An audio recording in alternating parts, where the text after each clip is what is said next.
ಈ ರೀಡಿಂಗ್ ನಿಮಗೆ ಅನ್ವಯಿಸಿದರೆ ಅಥವಾ ರೆಸೊನೇಟ್ ಆದರೆ ಮಾತ್ರ ತೊಗೊಳ್ಳಿ, ಇಲ್ಲಾಂದರೆ ಬಿಟ್ಬಿಡಿ. ಇದು ಒಂದು ಜನರಲ್ ರೀಡಿಂಗ್ ಮಾತ್ರ ಆಗಿರುತ್ತೆ. ಕಾರ್ಡ್ಸ್ನ ಶಫಲ್ ಮಾಡಿದಾಗ ನನಗೆ ಫಸ್ಟ್ ಕಾರ್ಡ್ ಸನ್ ಕಾರ್ಡ್ ಬಂದಿದೆ. ಯಾವಾಗಲೂ ಹೇಳೋ ಹಾಗೆ ಇಡೀ ಟ್ಯಾರೋ ಡೆಕ್ಕಲ್ಲೇ sun card is a positive card ಅಂತ ನಾನು ಹೇಳ್ತೀನಿ. ಸನ್ ಕಾರ್ಡ್ ಒಂದು ಖುಷಿ, ಸಂತೋಷನ, ಹ್ಯಾಪಿನೆಸ್ನ, ಜಾಯ್ಫುಲ್ನೆಸ್ನ ರೀಪ್ರೆಸೆಂಟ್ ಮಾಡುತ್ತೆ. ಯಾರಾದರೂ ಪ್ರೆಗ್ನೆನ್ಸಿಗೋಸ್ಕರ ವೇಟ್ ಮಾಡ್ತಾಯಿದ್ರೆ, ಖಂಡಿತವಾಗ್ಲೂ ತಾಯಿ ಆಗಬೇಕು ಅಂತ ಅಂದ್ಕೊಂಡಿದ್ರು ಕೂಡ ಖಂಡಿತ ಒಂದು ಪಾಸಿಟಿವ್ ನ್ಯೂಸ್ ಬರುತ್ತೆ ಅಂತ ಕಾರ್ಡ್ ಹೇಳುತ್ತೆ. ಅಥವಾ ಯಾರನ್ನಾದರೂ ನೀವು ಅರ್ಥ ಮಾಡ್ಕೊಳ್ಳೋಕ್ಕೆ ತುಂಬ ಟ್ರಬಲ್ ಅಂತ ಹೇಳ್ತೀನಿ, ತೊಂದರೆ ಪಡ್ತಾಯಿದ್ರೆ, ಆ ವ್ಯಕ್ತಿ ಅರ್ಥನೇ ಆಗ್ತಾಯಿಲ್ಲ ಅಂತ ಅನ್ನಿಸ್ತಾ ಇದ್ದರೆ ಅದರ್ ಪರ್ಸನ್ಗೂ ಅಥವಾ ನಿಮಗೂ ಈ ಥರ ಫೀಲ್ ಆದರೆ, ಸೊ ಅರ್ಥ ಆಗೋ ಸ್ಟಾರ್ಟ್ ಆಗಿದೆ ಇತ್ತೀಚೆಗೆ ಅಂತ ಹೇಳ್ಬೋದು. ಸಕ್ಸಸ್ ಅಂತ ಹೇಳ್ತೀನಿ, ನೇಮ್ ಆ್ಯಂಡ್ ಫೇಮ್ ಅಂತ ಹೇಳ್ಬೋದು. ಸೊ ಅನ್ಕಂಟ್ರೋಲೇಬಲ್ ಫೀಲಿಂಗ್ಸ್ ಇದ್ದರೂ ಕೂಡ ಕೆಲವೊಮ್ಮೆ ಸನ್ ಕಾರ್ಡ್ ಬಂದಿರುತ್ತೆ. ಯಾವ ಥರ ಅಂದರೆ ನಿಮ್ಮ ಫೀಲಿಂಗ್ಸ್ನ ನೀವು ಕಂಟ್ರೋಲ್ ಮಾಡ್ಕೊಳ್ಳೋಕ್ಕೆ ಆಗ್ತಾಯಿಲ್ಲ ಕೆಲವ್ರಿಗೆ, ತುಂಬ ಟೆಂಪ್ಟಿಂಗ್ ಫೀಲಲ್ಲಿ ಕೆಲವ್ರು ಇದ್ದೀರಾ. ಸನ್ ಕಾರ್ಡ್ ಫಸ್ಟ್ ಕಾರ್ಡ್ ಬಂದಿರೋದ್ರಿಂದ ಸೊ ಏನೇನೋ ಆಗ್ತಾಯಿದೆ ಲೈಫಲ್ಲಿ.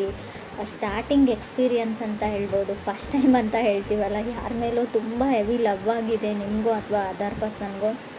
ಸೊ ಅನ್ಕಂಟ್ರೋಲೇಬಲ್ ಫೀಲಿಂಗ್ಸ್ ಅಂತ ಹೇಳ್ಬೋದು. ಕೆಲವರಿಗೆ ವೆಕೇಷನ್ನ ಅಗತ್ಯ ಇದ್ದರೂ ಕೂಡ ಸನ್ ಕಾರ್ಡ್ ಬಂದಿರುತ್ತೆ ನಿಮಗೂ ಅಥವಾ ನಿಮ್ಮ ಪಾರ್ಟ್ನರ್ಗೂ. ಸೆಕೆಂಡ್ ಕಾರ್ಡ್ ನನಗೆ ಡೆವಿಲ್ ಕಾರ್ಡ್ ಬಂದಿದೆ. ಸೊ ಮೇ ಬಿ ಜಾಬ್ನ ಕ್ವಿಟ್ ಮಾಡಬೇಕು ಅಂತ ಅನ್ನಿಸ್ತಾ ಇರ್ಬೋದು ಕೆಲವರಿಗೆ. ಸೊ ಮೇ ಬಿ ಏನೋ ರಾಂಗ್ ಆಗ್ತಾ ಇದೆ, ನನ್ನ ಜೊತೆ ಏನೋ ತಪ್ಪಾಗ್ತಾ ಇದೆ, ಇಲ್ಲೇನೋ ಸರಿ ಇಲ್ಲ ಅಂತ ಅನ್ನಿಸ್ತಾ ಇದೆ. ಕೆಲವರು ಡೌಟ್ ಬರೋಕ್ಕೆ ಸ್ಟಾರ್ಟ್ ಆಗಿದೆ. ಸೊ ನಾನು ತುಂಬ ವರ್ಕ್ ಮಾಡ್ತಾಯಿದ್ದೀನಿ, ನಾನು ತುಂಬ ಹಾರ್ಡ್ ವರ್ಕರ್ ಇದ್ದೀನಿ. ಸೊ ನನ್ನ ಶ್ರಮಕ್ಕೆ ಇಲ್ಲಿ ಪ್ರತಿಫಲ ಇಲ್ಲ ಅಂತ ನಿಮಗೂ ಅಥವಾ ಕೆಲವ್ರಿಗೆ ಅನ್ನಿಸ್ತಾ ಇದೆ. ಡಿಸಾಸ್ಟರ್ಸ್ ಅಂತ ಹೇಳ್ಬೋದು. ತುಂಬ ಪೊಸೆಸಿವ್ ಇದ್ದೀರಾ ನೀವು ಅಥವಾ ನಿಮ್ಮ ಪಾರ್ಟ್ನರು ತುಂಬ ಪೊಸೆಸಿವ್. ಸೊ ಯಾವ ಥರ ಅಂದರೆ ಕ್ರೀಪಿ ವೇಯಲ್ಲಿ ಅಂತ ಹೇಳ್ಬೋದು. ಸೊ ಪಾಸಿಟಿವ್ ಪೊಸೆಸಿವ್ನೆಸ್ ಅಲ್ಲ ಇದು, ತುಂಬ ನೆಗೆಟಿವಿಟಿ ಇದೆ, ಟಾಕ್ಸಿಕ್ ಎನರ್ಜಿ ಅಂತ ಹೇಳ್ತೀವಿ. ನಿಮ್ಮನ್ನು ಅವ್ರು ಫುಲ್ಲಿ ಕಂಟ್ರೋಲ್ ಮಾಡೋಕ್ಕೆ ಟ್ರೈ ಮಾಡ್ತಾ ಇದ್ದಾರೆ ನಿಮ್ಮ ಪಾರ್ಟ್ನರ್, ಅಥವಾ ನೀವು ಅವರನ್ನು ಆಲ್ರೆಡಿ ಮ್ಯಾರಿಡ್ ಇರ್ಬೋದು. ಅವ್ರ ಜೊತೆ ಯಾಕೆ ಮಾತಾಡಿದೆ, ಇವ್ರ ಜೊತೆ ಯಾಕೆ ಮಾಡ್ತಾಯಿದ್ದೆ. ಸೊ ಅನುಮಾನ ಅಂತ ಹೇಳ್ತೀನಿ, ತುಂಬ ಡೌಟ್ಸ್ ಇದೆ ಅವ್ರಿಗೆ. ಥರ್ಡ್ ಕಾರ್ಡ್ ನನಗೆ ಮೆಜಿಷಿಯನ್ ಕಾರ್ಡ್ ಬಂದಿದೆ. ಮೇ ಬಿ ನೀವು ಕನೆಕ್ಟ್ ಆಗಿರೋ ವ್ಯಕ್ತಿ ವೃಶ್ಚಿಕ, ಮಿಥುನ ಅಥವಾ ಕನ್ಯಾ ರಾಶಿಯವರು ಆಗಿರ್ಬೋದು. ಬಿ ಕೇರ್ಫುಲ್ ಅಂತ ಹೇಳ್ತಾ ಇದೆ. ಎಸ್ಪೆಷಲಿ ನೀವು ಸೊ ನಾನು ಮಾತನ್ನು ರಾಂಗಾಗಿ ತೊಗೊಳ್ಬೇಡಿ. ಮೇ ಬಿ ಮಿಥುನ್ ರಾಶಿಯವ್ರ ಜೊತೆ ಕನೆಕ್ಟ್ ಆಗಿದ್ರೆ ಸ್ವಲ್ಪ ಕೇರ್ಫುಲ್ ಆಗಿರಿ ಅಂತ ಹೇಳುತ್ತೆ. ಎಲ್ರಿಗೂ ಅನ್ವಯಿಸಲ್ಲ ಫ್ರೆಂಡ್ಸ್, ಮತ್ತೆ ಹೇಳ್ತಾ ಇದ್ದೀನಿ, ಕೆಲವ್ರಿಗೆ ಮಾತ್ರ.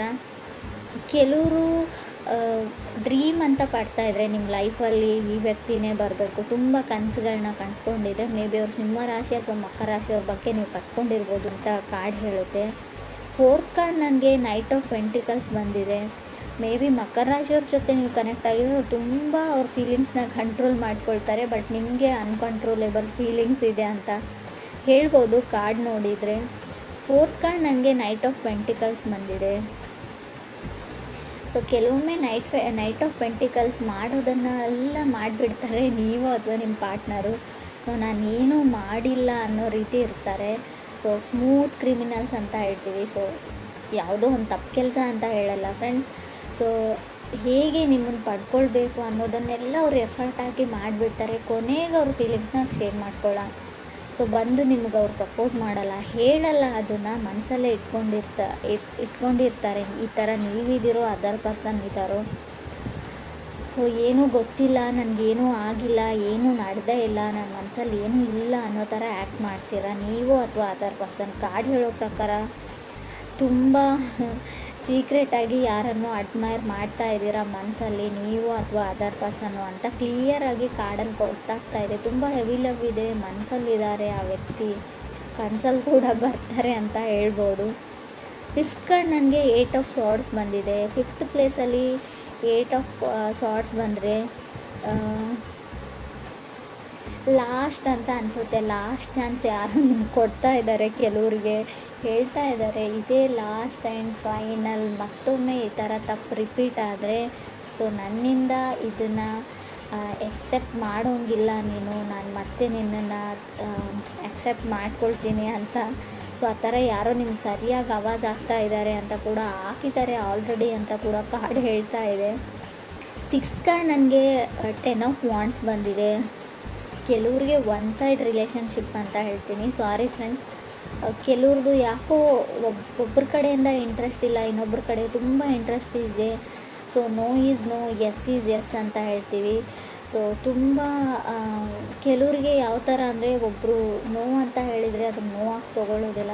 ಸೊ ಅವ್ರಿಗೆ ಇಷ್ಟ ಇಲ್ಲ ಅಂದರೆ ಅವ್ರ ಪಾಡಿಗೆ ಅವ್ರನ್ನ ಬಿಟ್ಬಿಡಿ, ಬ್ರೇಕಪ್ ಮಾಡ್ಕೊಳ್ಳಿ, ಮದುವೆ ಆಗಿದ್ದರೂ ಕೂಡ ಡಿವೋರ್ಸ್ ತೊಗೊಳ್ಳಿ ಅಂತ ಹೇಳ್ತೀನಿ. ಕೆಲವೊಮ್ಮೆ ತುಂಬ ಕ್ರೀಪಿ ಅಂತ ಆವಾಗಲೇ ಹೇಳಿದೆ, ತುಂಬ ಡೌಟ್ಸು ನಿಮ್ಮ ಮೇಲೆ ಯಾವಾಗಲೂ ಅನುಮಾನ, ಯಾವಾಗಲೂ ಹರ್ಟ್ ಮಾಡ್ತಾರೆ. ಟಾಕ್ಸಿಕ್ ರಿಲೇಷನ್ಶಿಪ್ ಇದ್ದರೆ ಅದ್ರ ಕಡೆ ಅದರಿಂದ ಹೊರಗಡೆ ಹೋಗಿ ನೀವು ಅಥವಾ other person.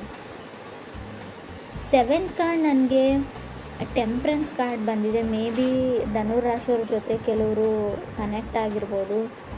So hold on ಅಂತ ಹೇಳ್ತೀನಿ, ಅವ್ರನ್ನ ಅವ್ರ ಪಾಡಿಗೆ ಬಿಟ್ಬಿಡಿ ಅಂತ ಕಾರ್ಡ್ ಹೇಳ್ತಾ ಇದೆ. ಯಾಕೋ ಗೊತ್ತಿಲ್ಲ ನನಗೆ. ಸೊ ಬ್ಯಾಲೆನ್ಸ್ ಕಮ್ಮಿ ಇದೆ. ಸೊ ನಿಮ್ಗೆ ಖಂಡಿತ ಅನಿಸುತ್ತಾ ಬ್ರೇಕಪ್ ಆಗಿದೆ, ಆಲ್ರೆಡಿ ದೂರ ಆಗಿದ್ದೀರಾ ನೀವು, ಮತ್ತೆ ಆ ವ್ಯಕ್ತಿ ಬೇಕು ಅಂತ ನಿಮ್ಗೆ ಅನ್ನಿಸ್ತಾ ಇದೆ, ನಿಜವಾಗ್ಲೂ ನಿಮಗೆ ಮನಸ್ಸಿಂದ ಬರ್ತಾ ಇದೆಯಾ ಆ ಮಾತು ಅಂತ ಇನ್ನೊಂದು ಸರ್ತಿ ಯೋಚನೆ ಮಾಡಿ ಅಂತ ಕಾರ್ಡ್ ಹೇಳುತ್ತೆ. 8th ಕಾರ್ಡ್ ನನಗೆ ಎಂಪ್ರರ್ ಬಂದಿದೆ. 9th ಕಾರ್ಡ್ ನನಗೆ 8 ಆಫ್ ವಾಂಡ್ಸ್ ಬಂದಿದೆ. ಮೇ ಬಿ ಕೆಲವರು ಮೀನ ರಾಶಿಯವ್ರ ಜೊತೆ ಕೂಡ ಕನೆಕ್ಟ್ ಆಗಿರ್ಬೋದು. ಕಾರ್ಡ್ ಹೇಳೋ ಪ್ರಕಾರ ನಿಮ್ಮನ್ನು ಯಾರೋ ಇಗ್ನೋರ್ ಮಾಡ್ತಾ ಇದ್ದಾರೆ ಅಥವಾ ನೀವು ಯಾರನ್ನೋ ಇಗ್ನೋರ್ ಮಾಡ್ತಾ ಇದ್ದೀರೋ. ಆಲ್ರೆಡಿ ನಾನು ಹೇಳಿದ್ದೀನಿ. ಸೊ ಯಾರಿಗಾದ್ರೂ ನೀವು ಪ್ರಪೋಸ್ ಮಾಡಿದರೆ, ಅವರು ನಿಮ್ಗೆ ಹೇಳಿದರೆ, ರಿಜೆಕ್ಟ್ ಮಾಡಿದರೆ, ನೋವು ಅಂತ ಹೇಳಿದರೆ ಅದನ್ನು ನೋವಾಗಿ ತೊಗೊಳ್ಳಿ, ಅದರಲ್ಲಿ ಏನೂ ತೊಂದರೆ ಇಲ್ಲ. ಅವ್ರ ಹಿಂದೆ ಬೀಳೋದ್ರಲ್ಲಿ ಯಾವುದೇ ಅರ್ಥ ಇಲ್ಲ. ಸೊ ನೀವು ಮಾಡ್ತಾ ಇದ್ದೀರಿ ಅಂತ ಹೇಳ್ತಾ ಇಲ್ಲ, ನಿಮಗೆ ಯಾರಾದರೂ ಈ ಥರ ಮಾಡ್ತಾ ಇರ್ಬೋದು. ಆಲ್ರೆಡಿ ನೀವು ಹೇಳಿದ್ದೀರಾ ಅದರ್ ಪರ್ಸನ್ಗೆ ನನಗೆ ಇಷ್ಟ ಇಲ್ಲ ಅಂತ. ಸೊ ಆದರೂ ಅವ್ರು ನಂಬ್ತಾ ಇಲ್ಲ, ಒಪ್ಕೊಳ್ತಾ ಇಲ್ಲ, ತುಂಬ ಇರಿಟೇಷನ್ ಅಥವಾ ಕಿರಿಕಿರಿ ಮಾಡ್ತಾ ಇದ್ದಾರೆ ಅಂತ ಅನ್ನಿಸ್ತಾ ಇದೆ ನಿಮಗೆ.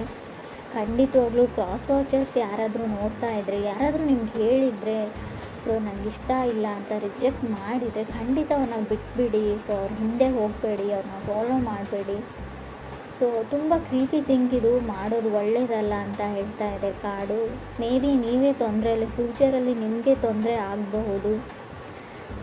10th ಕಾರ್ಡ್ ನನಗೆ 6 ಆಫ್ ಸಾರ್ಡ್ಸ್ ಬಂದಿದೆ. ಕೆಲವೊಮ್ಮೆ 6 ಆಫ್ ಸಾರ್ಡ್ಸ್ 10th ಪ್ಲೇಸಲ್ಲಿ ಬಂದರೆ ಖಂಡಿತವಾಗ್ಲೂ ನಿಮ್ಗೆ ಅನ್ಸೋಕ್ಕೆ ಸ್ಟಾರ್ಟ್ ಆಗುತ್ತೆ, ಎಲ್ಲರೂ ನನ್ನನ್ನು ಇಗ್ನೋರ್ ಮಾಡ್ತಾ ಇದ್ದಾರೆ, ಯಾರೂ ನನ್ನನ್ನು ಕೇರ್ ಮಾಡ್ತಾ ಇಲ್ಲ ಅಂತ. ನಿಮಗೂ ಅಥವಾ ಅದರ್ ಪರ್ಸನ್ಗೂ, ಅಥವಾ ಅವ್ರು ನಾನು ಇಷ್ಟ ಆದರೂ ಕೂಡ ಇಗ್ನೋರ್ ಮಾಡೋ ರೀತಿ ಆ್ಯಕ್ಟ್ ಮಾಡ್ತಾ ಇದ್ದಾರೆ ಅಂತ ಅನ್ನಿಸ್ಬೋದು. ಬಟ್ ಆ ಥರ ಎಲ್ಲ ನಿಜವಾಗ್ಲೂ ಅವ್ರಿಗೆ ನೀವು ಇಷ್ಟ ಇಲ್ಲ, ಅವ್ರನ್ನ ಅವ್ರ ಪಾಡಿಗೆ ಬಿಟ್ಬಿಡಿ ಅಂತ ಕಾರ್ಡ್ ಹೇಳ್ತಾ ಇದೆ.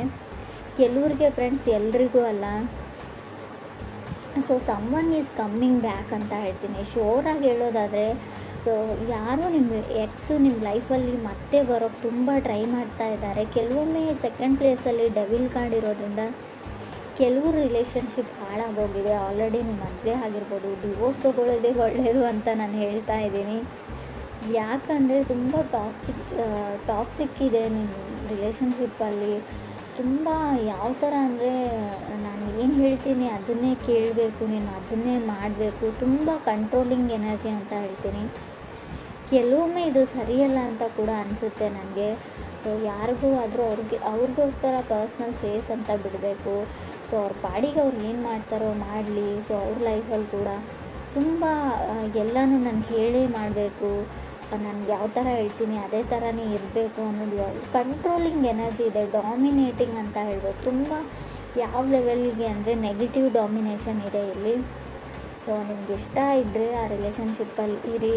ಸೊ ಇಲ್ಲ ಅಂದರೆ ಖಂಡಿತ ಅದರಿಂದ ಹೊರಗಡೆ ಹೋಗಿ. ಕೆಲವೊಮ್ಮೆ ನಾವೆಲ್ಲನೂ ತಾಳ್ಮೆಯಿಂದ, ಪೇಷನ್ಸಿಂದ ಆಗೋದನ್ನೆಲ್ಲ ತಾಳ್ಮೆಯಿಂದ ತಾಳ್ತೀನಿ, ಸೊ ಅಡ್ಜಸ್ಟ್ ಆಗ್ತೀನಿ ಅನ್ನೋದು ಒಳ್ಳೆಯದಲ್ಲ. ಕೆಲವೊಮ್ಮೆ ಯೂನಿವರ್ಸ್ ಕ್ಲೀವ್ನ ಕೊಡುತ್ತೆ, ಏನೋ ಮುಂದೆ ಆಗೋ ಅನಾಹುತಕ್ಕೋಸ್ಕರ. ಸೊ ಯಾರಿಂದನೂ ಏನಾದರೂ ಹೇಳಿಸ್ತಾ ಇರುತ್ತೆ, ಅದನ್ನು ನೀವು ಗಮನ ಕೊಟ್ಟು ಕೇಳಿ. ಸೊ ತುಂಬ ದೊಡ್ಡ ಮಟ್ಟದ ಹಾನಿ ಆಗೋಕ್ಕಿಂತ ಮುಂಚೆನೇ ಅಲ್ಲಿಂದ ಹೊರಗಡೆ ಹೋಗೋದು ಒಳ್ಳೆಯದು. ನಿಮ್ಗೆ ಡೌಟ್ಸ್ ಬಂದರೆ, ಏನೂ ಸರಿ ಇಲ್ಲ ಅಂತ ಅನಿಸಿದರೆ, ನಾನು ಆಗಲೇ ಹೇಳಿದೆ ಕೆಲಸ ಮಾಡೋ ಜಾಗದಲ್ಲಿ ಕೂಡ ನಿಮ್ಗೆ ಅನ್ನಿಸ್ಬೋದು ಇದು. ಸೊ ಯೋಚನೆ ಮಾಡಿ.